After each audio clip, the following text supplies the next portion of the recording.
So it's one thing to talk about stuff. We could say the proof's in the pudding. That's the pool. Here we go. My mission on this earth is to connect people to the magic of nature, to thrive physically and globally. Hi, my name's Hayley Weatherburn and welcome to Thriving with Nature. Hello! Climbing a tree?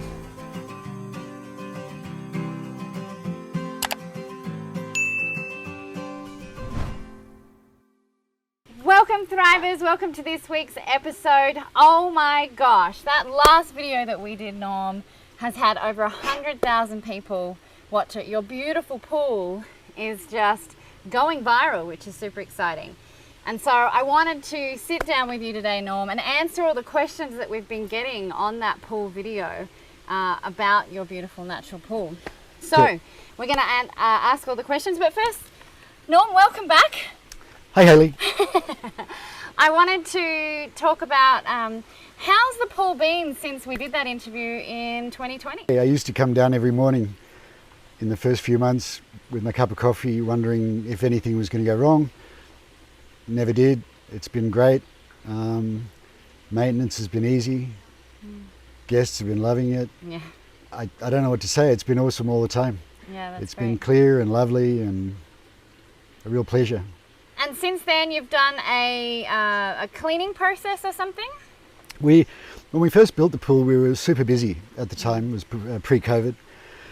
And we were doing it while we had guests, so we had to really try and compress the construction process to minimize the disturbance. And the stones we had available at the time for the gravel medium I wasn't really happy with, but we threw them in there anyway and got kicked off. So I guess a year or so later, I found some stone that I preferred, and so we wanted to change that, and so we took everything apart, which was hugely disruptive, of course. Changed out the stones, put everything back together again, which of course caused the water to go all green and nasty. And then there was a question about how long it would take us to get back to pristine and crystal clear. Only took a few days. It's been working perfectly ever since, so it was kind of neat to see what would happen if we really disturbed it by doing something massive, and then see what would happen after that. It turned out fine. It looked awful in the middle of that process, but a few days later it was back to crystal clear, and it's been crystal clear ever since. Yeah, it sure has. I definitely come and visit. It's beautiful. And so you mentioned the stones. We're going to go in a bit. A lot of you have been asking about materials, and we'll get to that near the end of the video. But you just mentioned the stones. What was the changing of the stones? What type of stones? All we could access at the time was river stones, which were rather too smooth. Right. So what we're trying to get is a really complex structure that's got plenty of habitat for beneficial microbes. Yes. So we subsequently found some stone in one of the volcanoes here, which is very complicated, which is full of holes like a honeycomb. So that provides an awful lot more habitat for the microbes that we want to encourage. So that was basically the change, was to get out the kind of rather too smooth stones and put in a much rougher textured stone. Amazing. You beautiful people have been commenting, and if you've got more questions, make sure you comment under this video. But let's start with Joseph Cruz. Joseph said, I wonder if you could do lettuce, spinach, or maybe kale. They require lots of water, nutrient wise while gardening. I've never had to give them any. They are low nutrient needing, but I wonder how low the pool is. It's a really good question. So we've discovered, first I should say, the idea of a pool like this is to maintain very low nutrient levels. We don't want nutrients in there. So the nutrient levels in the water here are very low. However, we've discovered, we didn't expect this, that in the waterfall over there behind me, some plants which we planted alongside the waterfall, some mint for example, just to have some more mint around the place, have decided to grow into the water, have produced a lot of roots and a lot of leaf matter. So plants like mint and the ones that Joseph mentioned, if they don't require high nutrient levels and if they do require a lot of water, I would be optimistic that you could grow a lot of those in this environment. Would you replace, because you've got vertebrate in your wetland ecosystem, you wouldn't have them be the cleaning, filtering system for it, or? It's an interesting question. It's something, I wouldn't say we'd throw away the vetiver immediately, because vetiver is an amazing plant, and it has a lot of great characteristics. Having said that, on the raft over there, it would be a very interesting experience to take out some of the vetiver and put in there some of these plants and just see what happens. We've been very surprised here. It's been a learning process. A sweet potato has produced a lot of roots. You don't get tubers from that, but there are a lot of roots in the water now, which all of those are, taking out nutrients and other particles. The mint has grown well in there. There's probably a range of things you could use. As long as it's going to produce a big root system and have a really useful filtering effect on the water, then, Bob's your uncle. Yeah, awesome. Well, that's great. And I think that's one of the permaculture ideas, is to interact and observe, see what happens. Absolutely. Look, it's a big thing of having this kind of pool. I would suggest that it's a lifestyle decision. So, in the same way that we modify our diets or might choose to become vegetarian or vegan, organic, these are all lifestyle choices that require some changes of habits. Same with a pool like this. It's not more difficult than managing a conventional pool, but it requires a different headset. If I could briefly say that, it's kind of like this. With a conventional pool, you're monitoring all the time, and as things go wrong a bit, you're essentially trying to kill any life that's in there. In the same way as you might be trying to, say, sterilize your house or get rid of all the insects using pesticides.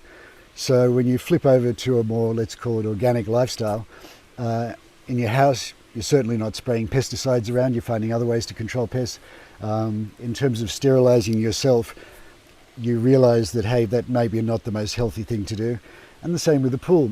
As you notice and observe things changing or perhaps not being as you want them to be, you're, in this case, not trying to kill everything. You're trying to encourage life to prosper in there. So it's quite a different headset. You're engaging with your pool in a different way.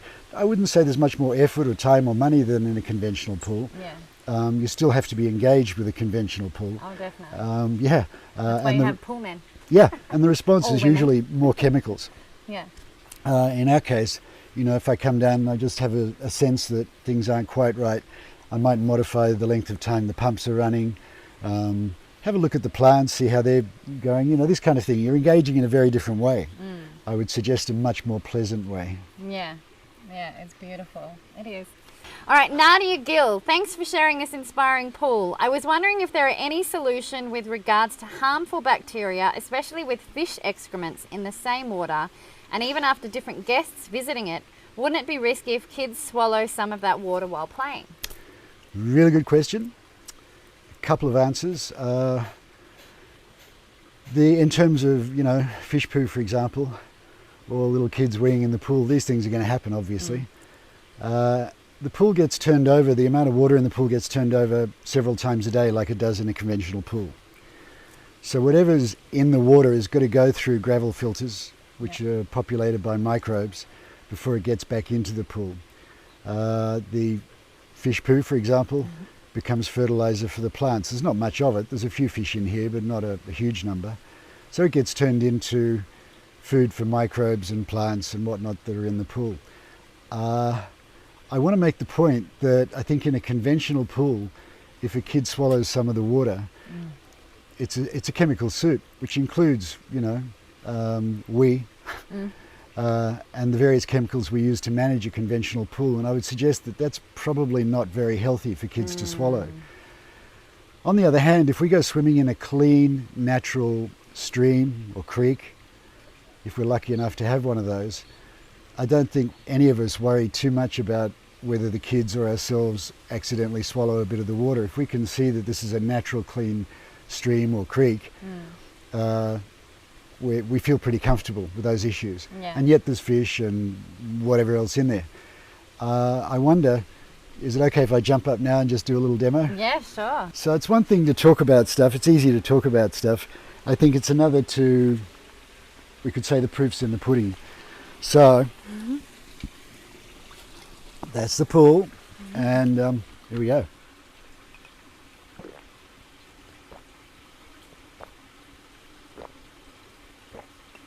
Fresh. So what? Yeah, it tastes great. I don't think it's dangerous. I think it's completely safe.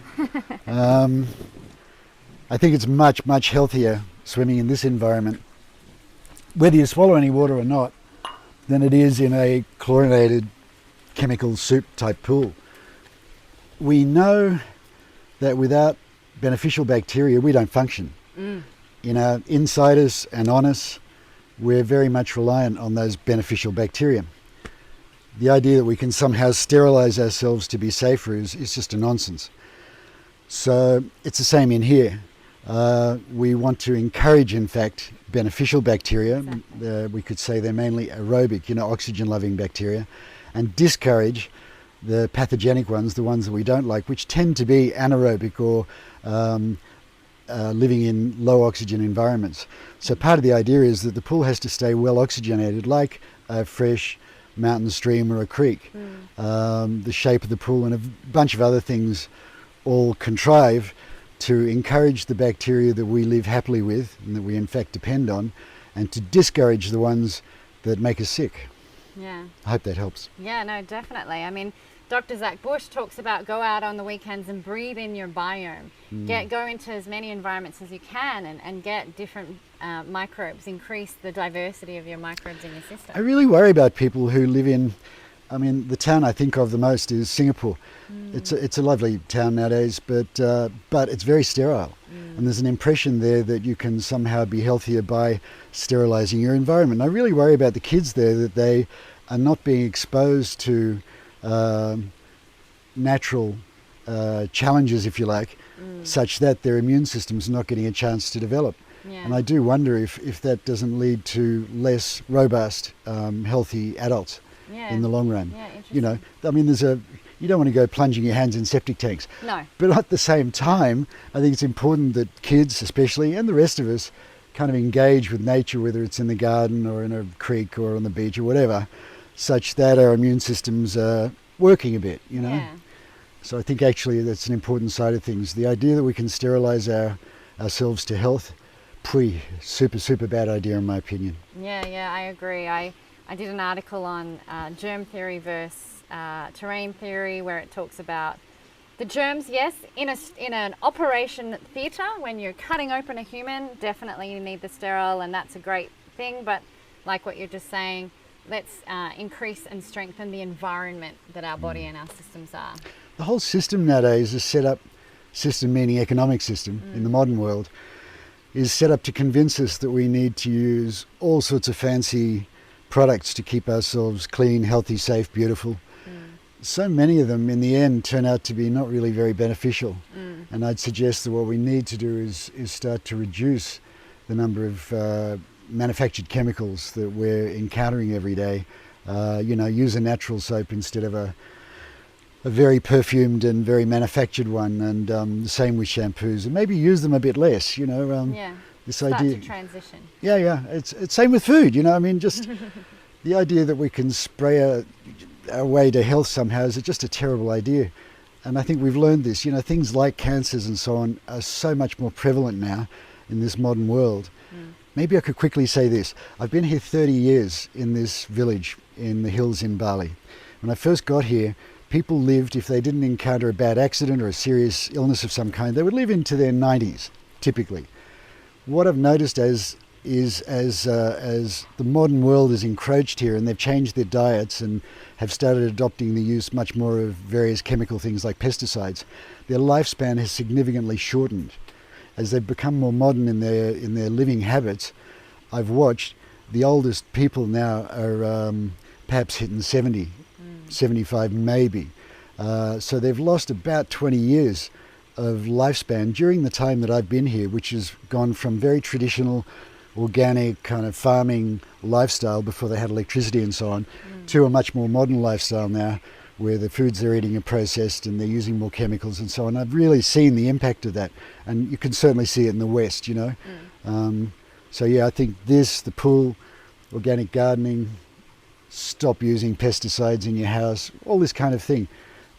This is healthier than chlorine, basically. Yeah, thank you. Yes, thank you so much for that question, Nadia. All right, so we've got, talking a bit about ecosystems, we've got Ugg Bonehead, very interesting name. He says, or she, says, I'm wondering if this would attract snakes and other unwanted critters. And Miko Dimitrov says it needs more animals in the pool to make a perfect balance. Can you talk a bit about that? Sure. To the first question, does it attract snakes and other critters? The answer is it becomes a useful watering hole for whatever wildlife is around. We see birds drinking here. If you have snakes in your environment, you might occasionally see a snake turn up. We prefer that, actually, to, once again, having a chlorine pool.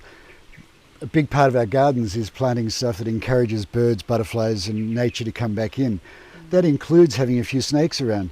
And to be honest, mostly, apart from a few very dangerous species, snakes are pretty handy to have in your environment. They control rodents and other things. So, yeah, I've seen a snake in here swimming. It's not like they are out of control and threatening us anyway. But I'd suggest that it's more fun to have something that nature can use in your backyard than, again, a big chemical soup thing that's not helping anybody. To the other question about do we have enough life in here, we realised up front that we would need to have a range of macroorganisms, fish and whatnot in there to create something like a balanced ecosystem. But at the same time, we realised that because we wanted something mainstream acceptable for our guests, we realised that having too many fish in there would freak some people out. Yeah. So there's 1, 2, 3, I guess 4 species of fish in there, several of which tend to hide during the daytime. They're nocturnal.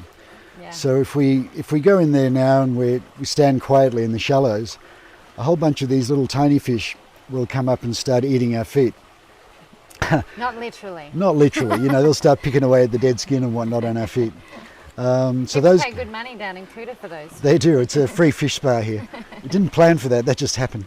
So those little guys are very useful, and they swim around during the daytime. You're not really aware of them unless you stop still and wait for them to come around, or you're really looking carefully. Now we also have one other species which you see in the daytime, which is a predator. So it doesn't directly impact on the treatment of the water. We just realise, as you do when you look at ecosystems, that they all require predators to be balanced. So those guys also swim around during the daytime. They're only about this big, not very obvious. But the ones that eat the algae, that kind of suck on the bottom and clean up the sides, those guys are nocturnal. So we rarely see them during the daytime. And the way it works here is that at night time, at dinner time when the guests are eating, we turn off the pumps like the one that's just come on behind me. So the water's really crystal clear and calm. Turn on the lights, and then it becomes like a big aquarium. It's beautiful. Is there enough? Yeah, I don't know how to answer that question. The pool's working with what we have in here. They're getting bigger and they're multiplying, which is kind of remarkable because obviously we don't feed them. And yet the numbers increase and the size increases. So we seem to have struck a bit of a balance where we're getting the benefits of having them clean the pool up and pick up the detritus and control whatever else they're doing in there without freaking people out, especially during the daytime. Yeah, it's a perfect balance. I'm not freaked out by it, but I have friends that have come here who were a bit worried, but they just loved it. It's a beautiful thing. All right, so coming to the big questions where a lot of you are asking. We've got Scott and Sam, Bibba, Slim. Now, they're all asking similar questions. So Mario Donato, he said, "Hi Norm, what a wonderful piece of art." I would agree. "Do you pump the water all the way up the first waterfall? How many pumps are there? How's the skimmer built working? Is there any layouts?" Thanks a lot. There's a lot of questions in that. Let's see now. Layouts depend on circumstance, what you want, where you are, that kind of thing. So that becomes a more complicated question. A bit more context is needed. Yeah, this is something everybody should be aware of. Anything organic, anything to do with the environment, has to be site specific.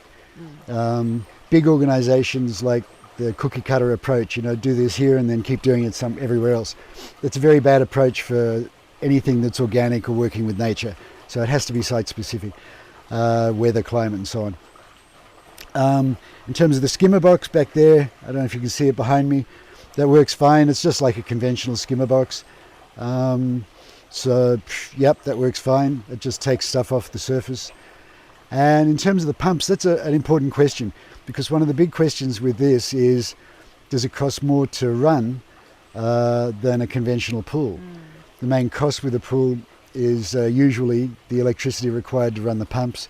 We need to turn over a lot of water in a 24-hour period, and all swimming pools use pretty substantial pumps. So the answer with this one is we have two systems, let's call it the wetland over my left shoulder over there, and the waterfall system behind me. They have different pumps. The big bubbly thing that came on behind me here is run by a pump about the size of a conventional pool pump.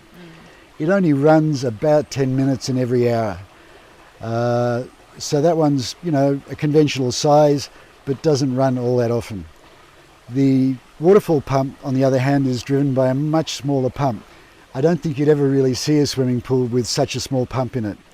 The idea of that one is we want to keep the water moving through the waterfall and keep the water moving gently through the whole system a lot of the time. And so the idea of running a big pool pump a lot of the time becomes expensive and wasteful of energy and environmentally not very friendly. So the waterfall pump, very small, not large consumption, not expensive to run, but keeps the water moving through the waterfall system and keeps the water moving in the pool a lot of the time. It runs about 40 or 50 minutes every hour. Okay, awesome. And so what's the actual flow of the water? Does it go, I think you said it goes through the ecosystem, then up through how does the flow work? So we have two. We have a wetland over there. In the wetland system with the floating raft and the vetiver grass growing on it, have a gravel bed. The water flows into there and then down through the gravels and then off to the pool pump. Which is the one in the middle. And the one that's over here going bubble, bubble, bubble, that's that one. Okay, so it goes down through there and gets filtered and then comes up in the middle there? Yep. Yep. We have no sand filters. There's no other gadgets in the pump room as you would have in a conventional pool. There's no electronics or any of that stuff. We don't bother with a sand filter, don't need it. And this vigorous action you can see behind me, people like it for one thing, but it also, that turbulence helps to aerate the water and make sure the circulation's good. The other one, the waterfall, the water flows out from the bottom of the pool. Okay. And then up to the top waterfall tank, and then successively down through the lower and lower waterfalls, each of which has a gravel bed in it also. And the gravel beds are habitat essentially for microbes that are helping to process the water, and they're physical filters as well for particles that fall out of the sky or off the plants and trees and things around, the bird poo, the fish poo, the kitty wee, whatever gets in there. So that has to get through these gravel mediums before it comes back to the pool. Waterfall aerates the water. It's really pretty, and that's where we grow a bunch of plants, as you can see over behind me there. Yeah, it's amazing. Thanks. And so what are the materials that you've used for the pool? Pretty mainstream. It's concrete. One of the critical things with any swimming pool is that it shouldn't leak. If it leaks, you have this ongoing thorn in your side. You have this ongoing problem that makes life really difficult. If it's a conventional pool, it keeps messing with the chemical balance of the pool. Of course, it's wasteful of water. So the first thing is you need a waterproof vessel. So in this case, it's concrete. The way we built this and the way I prefer to build pools is not conventional. I tend to use galvanized weld mesh for the reinforcing as opposed to conventional methods, but that's another discussion. It's reinforced concrete is the bottom line. We decided to line ours with brushed pebbles. It's kind of important, the surface you use. If it's a porous surface with, on a small scale, lots of holes in it, that's not great, because it's going to encourage algae to colonize those holes. So you want to have a nice smooth surface that algae's not so happy growing on. It's easy to just brush things off, but there could be a lot of choices for that as long as it's a nice shiny surface that doesn't encourage algae to grow. Building the curves like this requires that you have a good builder. We can dream up all sorts of exotic shapes and things, but you need to have a good builder who can pull that off in the real world. And without getting into it too much, having all these curves is also important for the quality of the water. Because, I mean, bottom line I can say now is that water moves in circles. Everybody, if you're interested, should get a grip on this. Water moves in circles. It doesn't like corners like this. So if we have a water tank or a swimming pool with these hard corners, those corners tend to become dead zones.